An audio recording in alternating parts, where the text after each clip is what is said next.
اس نے تلوار ہوا میں لہرائی اور خالد رضی اللہ عنہ پر حملہ کرنے کے لیے گھوڑے کو ایڑ لگائی۔ خالد رضی اللہ عنہ اس سے تیز نکلے۔ انہوں نے اپنے گھوڑے کو ایڑ لگائی۔ عزازیر ان کے قریب ہی تھا۔ خالد رضی اللہ عنہ نے تلوار کا وار کیا جو عزازیر نے پھرتی سے ایک طرف ہٹ کر بیکار کر دیا۔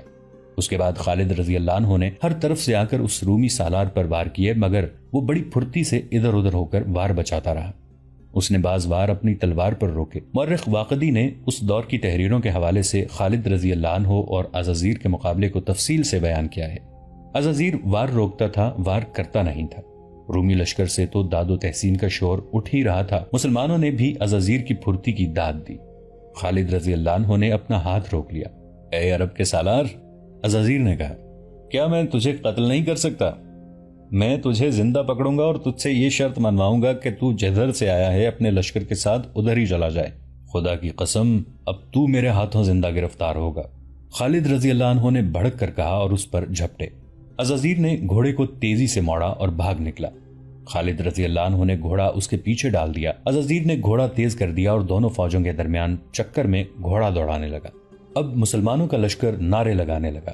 خالد رضی اللہ عنہ اس کے تعاقب میں رہے۔ عزازیر اپنا گھوڑا اور آہستہ کر لیتا اور جب خالد رضی اللہ عنہ اس تک پہنچتے تو وہ گھوڑے کو ایڑ لگا دیتا۔ اس دوڑ اور تعاقب میں بہت سا وقت گزر گیا۔ خالد رضی اللہ عنہ کا گھوڑا سست پڑنے لگا اور اس کا پسینہ پھوٹ آیا۔ عزازیر کا گھوڑا خالد رضی اللہ عنہ کے گھوڑے سے بہتر اور زیادہ طاقتور تھا۔ عزازیر نے دیکھ لیا کہ خالد رضی اللہ عنہ کا گھوڑا رہ گیا ہے۔ اس نے اپنا گھوڑا گھمایا اور خالد رضی اللہ عنہ کے ارد گرد چکر کاٹنے لگا۔ او عربی، عزازیر نے للکار کر کہا، تو سمجھتا ہے میں تیرے ڈر سے بھاگ اٹھا ہوں؟ میں تجھے کچھ اور دیر زندہ دیکھنا چاہتا تھا۔ میں تیری روح نکالنے والا فرشتہ ہوں۔ خالد رضی اللہ عنہ نے دیکھا کہ ان کا گھوڑا عزازیر کے گھوڑے کا ساتھ نہیں دے سکتا تو وہ اپنے گھوڑے سے کود کر اترے۔ ان کے ہاتھ میں تلوار تھی۔ عزازیر نے خالد رضی اللہ عنہ کو آسان شکار سمجھا اور ان پر گھوڑا دوڑا دیا۔ خالد رضی اللہ عنہ کھڑے رہے۔ عزازیر قریب آیا تو اس نے گھوڑے سے جھک کر خالد رضی اللہ عنہ پر وار کیا۔ خالد رضی اللہ عنہ بچتے نظر نہیں آتے تھے، لیکن انہوں نے سر کو نیچے کر کے وار کو بیکار کر دیا۔ عزازیر گھوڑے کو گھما کر آیا۔ خالد رضی اللہ عنہ پہلے کی طرح کھڑے رہے۔ اب کہ پھر عزازیر نے ان پر وار کیا۔ خالد رضی اللہ عنہ نے نہ صرف یہ کہ جھک کر اپنے آپ کو بچا لیا، بلکہ دشمن کے گھوڑے کی اگلی ٹانگوں پر ایسی تلوار ماری کہ گھوڑے کی ایک ٹانگ کٹ گئی اور دوسری گھوڑے کے بوجھ تلے دوہری ہو گئی۔ گھوڑا گرا اور عزازیر گھوڑے کے آگے جا پڑا۔ وہ بڑی تیزی سے اٹھا، لیکن خالد رضی اللہ عنہ نے اسے پوری طرح اٹھنے نہ دیا۔ تلوار پھینک کر اسے دبوچ لیا اور اسے اٹھا کر زمین پر پٹخ دیا۔ اسے پھر اٹھایا اور پہلے سے زیادہ زور سے اسے پٹخا۔ عزازیر کو اس خوف نے بے جان کر دیا کہ خالد رضی اللہ عنہ اسے مار ڈالیں گے، لیکن خالد رضی اللہ عنہ نے اسے گھسیٹا اور اسی طرح اپنے لشکر کی طرف لے گئے اور کلوس کے پاس جا کھڑا کیا۔ یہ لے، خالد رضی اللہ عنہ نے اسے کہا، اپنے دوست کلوس سے مل۔ خالد رضی اللہ عنہ نے حکم دیا کہ عزازیر کو بھی باندھ لیا جائے۔ ادھر اللہ نے دشمن کے 2 سپہ سالار مسلمانوں کو دے دیے، ادھر شور اٹھا کہ باقی لشکر آ گیا ہے۔ خالد رضی اللہ عنہ اپنے اسی لشکر کے انتظار میں تھے اور وقت حاصل کرنے کی کوشش کر رہے تھے۔ اس لشکر کے ساتھ تاریخ اسلام کے 2 عظیم سالار تھے، عمرو بن العاص رضی اللہ عنہ اور ابو عبیدہ رضی اللہ عنہ۔ خالد رضی اللہ عنہ نے ذرا سا بھی وقت ضائع کیے بغیر اپنی فوج کو جنگی ترتیب میں کیا۔ 4000 جانباز سواروں کے دستے طلیحہ کو اپنی کمان میں رکھا اور حملے کا حکم دے دیا۔ یہ پہلا موقع تھا کہ مسلمانوں کی تعداد دشمن کے برابر تھی، بلکہ کچھ زیادہ ہی تھی۔ رومیوں نے مقابلہ تو کیا، لیکن ان کے انداز میں جارحیت نہیں تھی۔ وہ دفاعی جنگ لڑ رہے تھے۔ ان کا حوصلہ اور جذبہ تو اسی ایک وجہ سے ٹوٹ گیا تھا کہ ان کے 2 سپہ سالار مسلمانوں کی قید میں تھے اور باقی سالار انفرادی مقابلوں میں مارے جا چکے تھے۔ اس رومی فوج میں پہلی جنگوں سے بھاگے ہوئے آدمی بھی تھے۔ ان پر مسلمانوں کا خوف طاری تھا۔ انہوں نے مسلمانوں کو قہر اور غضب سے لڑتے اور اپنے ساتھیوں کو کٹتے دیکھا تھا۔ انہوں نے بے دلی سے مقابلہ کیا اور پیچھے ہٹتے گئے۔ انہیں لڑانے والا کوئی نہیں تھا۔ مسلمانوں نے انہیں پسپائی سے روکنے کے لیے ان کے عقب میں جانے کی کوشش کی، لیکن پیچھے درختوں سے اٹی ہوئی وادی تھی جس میں وہ غائب ہوتے جا رہے تھے۔ ان کی پیٹھ کے پیچھے دمشق تھا جو قلعہ بند شہر تھا۔ فاصلہ 12 میل تھا۔ یہ رومیوں کے لیے ایک کشش تھی۔ پناہ قریب ہی تھی، چنانچہ وہ فردن فردن درختوں کے جھنڈوں میں سے گزرتے دمشق کی طرف بھاگ رہے تھے۔ رومی ایسی بری طرح مسلمانوں کے ہاتھوں ہلاک ہو رہے تھے کہ میدان جنگ ان کی لاشوں اور تڑپتے ہوئے زخمیوں سے اٹ گیا۔ دوڑتے گھوڑے اور پیادے انہیں کچل رہے تھے۔ رومیوں نے اپنے پہلوؤں کے دستوں کو عام پسپائی کے لیے کہہ دیا۔ مسلمانوں نے تعقب نہ کیا کیونکہ خالد رضی اللہ عنہ اپنی نفری کو بچانا چاہتے تھے۔ وہ بڑے کوچ کے تھکے ہوئے بھی تھے۔ بچے کچھ رومی دمشق پہنچ گئے اور شہر کے ارد گرد دیوار نے انہیں پناہ میں لے لیا۔ مسلمانوں نے مال غنیمت اکٹھا کیا، عورتوں نے زخمیوں کو اٹھایا اور انہیں مرہم پٹی کے لیے پیچھے لے گئیں۔ شہیدوں کی لاشیں ایک جگہ رکھ کر جنازہ پڑھایا گیا اور انہیں الگ الگ قبروں میں دفن کیا گیا۔ خالد رضی اللہ عنہ نے رات وہیں گزارنے کا حکم دیا اور تمام سالاروں کو اپنے پاس بلایا اور انہیں بتایا کہ دمشق کے محاصرے کو کامیاب کرنے کے لیے ضروری ہوگا کہ دمشق کی طرف آنے والے تمام راستوں کی ناکہ بندی کر دی جائے تاکہ دشمن اپنے دمشق کے رستوں کو کمک اور رسد نہ پہنچا سکے۔ خالد رضی اللہ عنہ نے فہل کے قلعے کے قریب ہی پہلے ایک گھڑ سوار دستہ چھوڑ دیا تھا۔ وہاں سے امداد آنے کی توقع تھی۔ خالد رضی اللہ عنہ نے 2 گھڑ سوار دستے 2 اور مقامات پر بھیج دیے۔ ان کے لیے حکم تھا کہ ان راستوں سے کمک آئے تو ان پر حملہ کر دیں۔ 20 اگست 634 عیسوی بمطابق 20 جمادی الاخر 13 ہجری خالد رضی اللہ عنہ نے دمشق پہنچ کر اس شہر کو محاصرے میں لے لیا۔ دمشق کے اندر جو رومی فوج تھی اس کی تعداد 16,000 کے لگ بھگ تھی۔ خالد رضی اللہ عنہ کے لشکر میں 20,000 مجاہدین تھے۔ شہیدوں اور شدید زخمیوں کی وجہ سے تعداد اتنی کم رہ گئی تھی۔ کچھ دستے مختلف مقامات پر رومیوں کی کمک کو روکنے کے لیے بھیج دیے گئے۔ یہ وجہ بھی تھی کہ مجاہدین کی تعداد 20,000 رہ گئی تھی۔ دمشق بڑا شہر تھا، اس کے 6 دروازے تھے اور ہر دروازے کا نام تھا۔ باب الشرق، باب توما، باب توما، باب حابیہ، باب فرادیس، باب کیسان اور باب صغیر۔ خالد رضی اللہ عنہ نے ہر دروازے کے سامنے 2-2، 3-3 ہزار نفری کے دستے کھڑے کر دیے۔ ہر دروازے کے لیے ایک سالار مقرر کیا گیا۔ رافع رضی اللہ عنہ بن عمیرہ، عمرو بن عاص رضی اللہ عنہ، شرجیل بن حسنہ رضی اللہ عنہ، ابو عبیدہ رضی اللہ عنہ، یزید بن ابی سفیان رضی اللہ عنہ۔ یزید کی ذمہ داری میں وہ 2 دروازے دیے گئے۔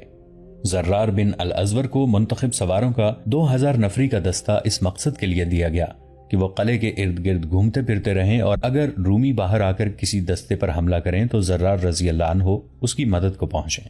شہر کی دیوار پر رومی کمانے اور برچیاں لے کر کھڑے تھے۔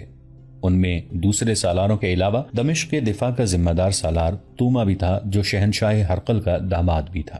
خالد رضی اللہ عنہ نے حکم دیا کہ رومیوں کے دونوں قیدی سالاروں عزازیر اور کلوس کو آگے لایا جائے۔ دونوں بندھے ہوئے تھے، انہیں سامنے لایا گیا۔ انہیں دیوار کے اتنا قریب لے جایا گیا جہاں سے وہ دیوار پر کھڑے رومیوں کو نظر آ سکتے تھے۔ کیا تم دونوں اسلام قبول کرو گے؟ خالد رضی اللہ عنہ نے دونوں سے بلند آواز میں پوچھا۔ نہیں، دونوں نے اکٹھے جواب دیا۔ خالد رضی اللہ عنہ نے زرار بن الازور کو آگے بلایا اور کہا کہ انہیں ان کے انجام تک پہنچا دو۔ زرار رضی اللہ عنہ نے تلوار نکالی اور دونوں کی گردنوں پر ایک ایک وار کیا۔ دونوں کے سر زمین پر جا پڑے، ان کے دھڑ گرے، تڑپے اور ساکت ہو گئے۔ دیوار سے تیروں کی بوچھاڑ آئی لیکن خالد رضی اللہ عنہ اور زرار رضی اللہ عنہ ان کی زد سے نکل آئے تھے۔ دمشق کا محاصرہ رومیوں کی تاریخ کا بہت بڑا واقعہ بلکہ حادثہ اور المیہ تھا، اور مسلمانوں کی تاریخ کا بھی یہ بہت بڑا اور بعض تاریخ نویسوں کے لیے حیران کن واقعہ تھا۔ حیران کن تو رومیوں کے لیے بھی تھا کیونکہ روم کی فوج اس دور کی بہترین فوج اور ناقابل تسخیر جنگی طاقت تسلیم کی جاتی تھی۔ رومی فوج دہشت اور تباہی کا دوسرا نام تھا۔ اس فوج نے ہر میدان میں فتح پائی تھی۔ کسرا کی فوج بھی اس سے کم نہ تھی لیکن رومی فوج نے اسے بھی شکست دے کر الگ بٹھا دیا تھا، لیکن اتنی دور سے آئے ہوئے اور اتنے تھوڑے سے مسلمان اسی رومی فوج کو شکست پہ شکست دیتے چلے جا رہے تھے، اور انہوں نے دمشق کو محاصرے میں لے لیا تھا جو رومیوں کا بڑا ہی اہم اور قیمتی شہر تھا۔ قیصر روم نے تو کبھی سوچا بھی نہیں تھا کہ دنیا کی کوئی طاقت اس کی بہترین اور دہشت ناک فوج کو اس مقام پر لے آئے گی کہ اس کے لیے رومیوں کی روایات اور وقار کا تحفظ محال ہو جائے گا۔ مسلمانوں کے لیے بھی شام میں فاتحانہ داخلہ اور دمشق کا محاصرہ بہت بڑا واقعہ تھا۔ ایک تو نفری دشمن کے مقابلے میں بہت تھوڑی تھی جو زخمیوں اور شہیدوں کی وجہ سے کم ہی کم ہوتی چلی جا رہی تھی، دوسرے اپنے وطن سے دوری پسپائی کی صورت میں ان کے لیے کوئی پناہ نہیں تھی، اس صورت میں انہیں کھانے پینے کو بھی کچھ نہیں مل سکتا تھا۔ مختلف ادوار کے جنگی مبصروں اور وقائع نگاروں نے لکھا ہے کہ خالد رضی اللہ عنہ کے لشکر نے، جس کی نفری ہمیشہ خطرناک حد تک کم رہی ہے، تاریخ نویسوں کو حیرت میں ڈال دیا ہے۔ اگر جنگی مہارت اور قیادت کی بات کی جائے تو سر فہرست 2 فوجیں آتی ہیں، ایک قیصر روم کی فوج اور دوسری کسرا کی فوج۔ یہ دونوں فوجیں عسکری اہلیت اور قیادت کی وجہ سے مشہور تھیں۔ بے شک خالد رضی اللہ عنہ کی جنگی قیادت، تیز رفتار نقل و حرکت اور میدان جنگ میں چالوں کا مقابلہ کم ہی سالار کر سکتے تھے، لیکن عقیدے کی سچائی اور جذبے کی شدت کو نظر انداز نہیں کیا جا سکتا۔ گھروں اور اہل و عیال سے اتنی لمبی جدائی سپاہیوں کے جذبے کو کمزور کر دیا کرتی ہے، لیکن مسلمانوں کی فوج میں ایسی کمزوری دیکھنے میں نہیں آتی تھی۔ اس کیفیت کو مبصروں نے عقیدے اور جذبے کا کرشمہ کہا ہے۔ میرے عزیز رفیقو، خالد رضی اللہ عنہ نے اپنے سالاروں سے دمشق کے مضافات میں کہیں کہا، سوچو ہم کہاں تھے اور دیکھو ہم کہاں ہیں۔ کیا اب بھی کفار اللہ کو وحدہ لا شریک نہیں مانیں گے؟ اور کیا وہ تسلیم نہیں کریں گے کہ اللہ نے ہمارے قبیلے کو رسالت عطا کی ہے جو برحق ہے اور کوئی دلیل اسے جھٹلا نہیں سکتی؟ اور تم اللہ کا شکر ادا نہیں کرو گے جس نے تمہیں اتنے طاقتور دشمن پر فتح دی ہے؟ کوئی شمار نہیں اس کی رحمتوں کا، لیکن اس کے لیے جو اس کی رسی کو مضبوطی سے پکڑتے ہیں۔ بے شک بے شک، کئی آوازیں سنائی دیں۔ اور اے برہنہ جنگجو، خالد رضی اللہ عنہ نے زرار رضی اللہ عنہ بن الازور سے، جو خود زرہ اور قمیص اتار کر لڑا کرتے تھے، کہا، خدا کی قسم تو اپنے آپ کو قابو میں نہیں رکھے گا تو ایک دن تو ہی نہیں ہم سب افسوس کر رہے ہوں گے۔ ولید کے بیٹے، زرار رضی اللہ عنہ نے کہا، دین اسلام کے دشمن کو دیکھ کر اپنے آپ پر قابو نہیں رہتا، لیکن اس میں کوتاہی نہیں کروں گا کہ تیرے ہر حکم کی تعمیل مجھ پر فرض ہے۔ زرار بن الازور کے بولنے کا انداز اتنا شگفتہ تھا کہ سب ہنس پڑے۔ خالد رضی اللہ عنہ کے ہونٹوں پر جاں فضا مسکراہٹ آ گئی۔ انطاکیہ کی فضا ہنسی اور مسکراہٹوں سے محروم ہو گئی تھی۔ اس شہر کو رومی شہنشاہ ہرقل نے اپنا جنگی ہیڈ کوارٹر بنا لیا۔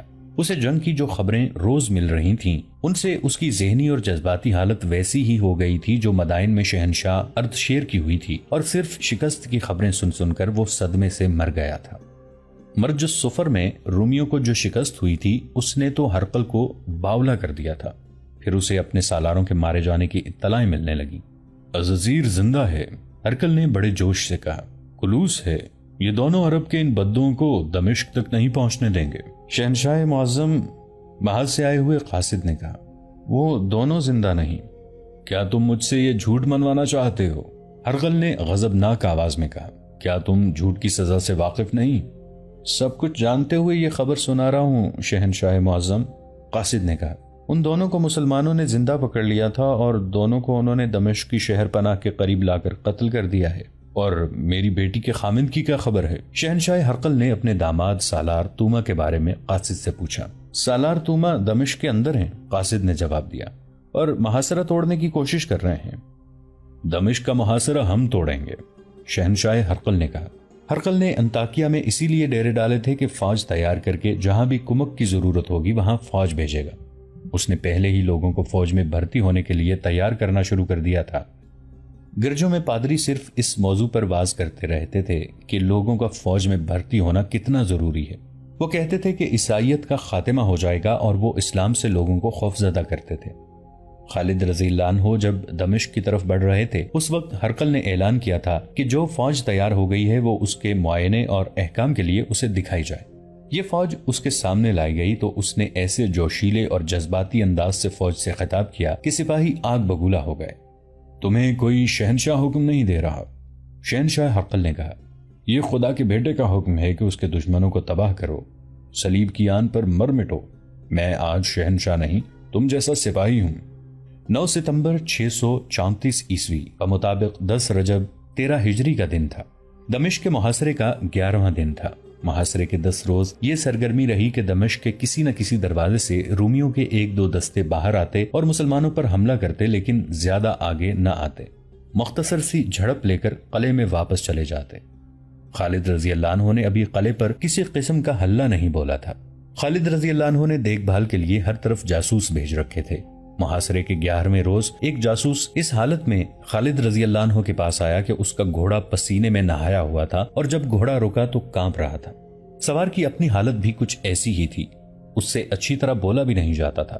خالد رضی اللہ عنہ نے پہلے تو اسے پانی پلایا، پھر پوچھا کہ وہ کیا خبر لایا ہے۔ رومیوں کی ایک فوج آ رہی ہے، جاسوس نے کہا، تعداد 10,000 سے زیادہ ہوگی، کم نہیں۔ تم نے اسے کہاں دیکھا ہے؟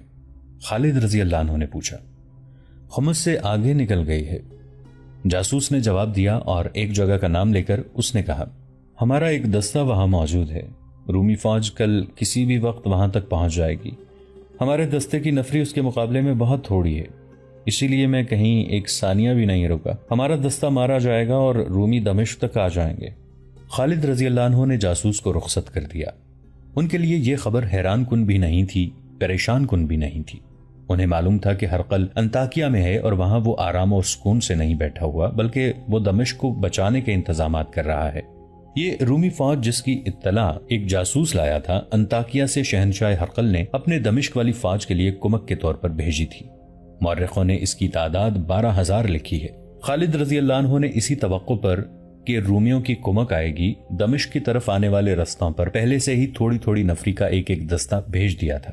ان کے سپرد یہ کام تھا کہ کمک کو روکے رکھیں، مگر یہ جو فوج آ رہی تھی اس کی نفری بہت زیادہ تھی۔ خالد رضی اللہ عنہ نے اسی وقت سالاروں کو بلایا اور انہیں بتایا کہ دشمن کی زیادہ نفری آ رہی ہے اور اسے روکنے کے لیے اپنی نفری بہت تھوڑی ہے۔ رومیوں کی اس کمک کو روکنا بہت ضروری ہے، خالد رضی اللہ عنہ نے کہا، اور اپنی نفری جو اس کے راستے میں موجود ہے اسے جانی نقصان سے بچانا ہے۔ ہمیں محاصرے کو ذرا کمزور کرنا پڑے گا، اس کمی کو ہم اپنے جذبے سے پورا کر لیں گے۔ سالار شرجیل نے کہا، ابن الولید، تو جتنی نفری کافی سمجھتا ہے یہاں سے نکال کر بھیج دے، 5,000 سوار کافی ہوں گے۔ خالد رضی اللہ عنہ نے کہا، رومیوں کی نفری 10,000 سے زیادہ ہے۔ بہت ہے، زرار بن الازور نے کہا، اور مجھے یقین ہے ابن الولید کہ تو مجھے مایوس نہیں کرے گا، ان 5,000 سواروں کا سالار میں ہوں گا۔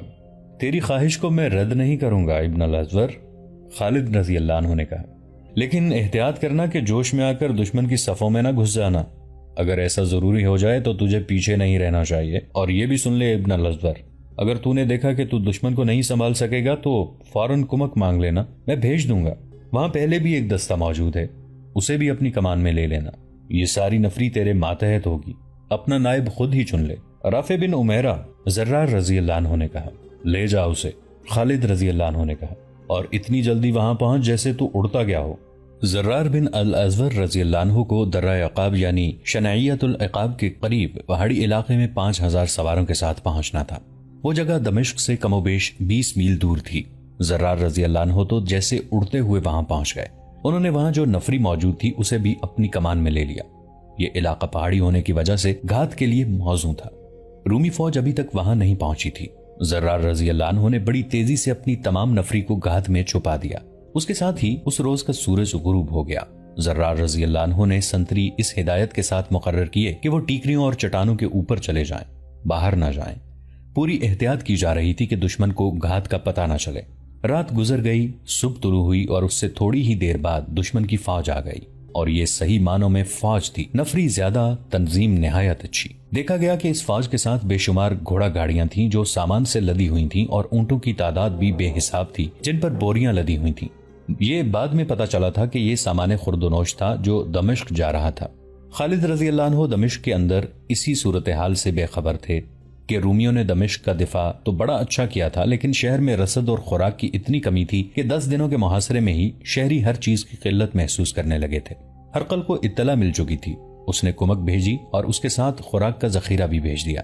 زرار رضی اللہ عنہ بن الازور کو بتایا گیا کہ رومی فوج کے ساتھ مال اسباب بے حساب آ رہا ہے، تو زرار رضی اللہ عنہ نے جوش میں آ کر حسب معمول زرہ خود اور قمیص اتار پھینکی۔ نیم برہنہ ہو کر انہوں نے اعلان کیا کہ بہت موٹا شکار آ رہا ہے۔ رومی جب پہاڑیوں میں آئے تو زرار رضی اللہ عنہ کی للکار پر مجاہدین اسلام گھات سے نکل کر رومیوں پر ٹوٹ پڑے۔ توقع تو یہ تھی کہ رومی اچانک حملے سے گھبرا اور بوکھلا کر بھاگ اٹھیں گے، لیکن ان کا رد عمل ایسا بالکل نہیں تھا۔ انہوں نے یہ چال چلی کہ پیچھے ہٹنے لگے اور درہ عقاب کے قریب اس جگہ جا رکے جو ہموار میدان تھا اور یہ پہاڑی کی بلندی تھی۔ انہوں نے سامان کی گاڑیاں پیچھے بھیج دیں اور ان کے پیچھے کی فوج آگے آ گئی۔ ان کی تعداد مسلمانوں سے دگنی تھی اور ان کے انداز سے صاف پتہ چلتا تھا کہ مسلمانوں کا یہ حملہ ان کے لیے غیر متوقع نہیں تھا۔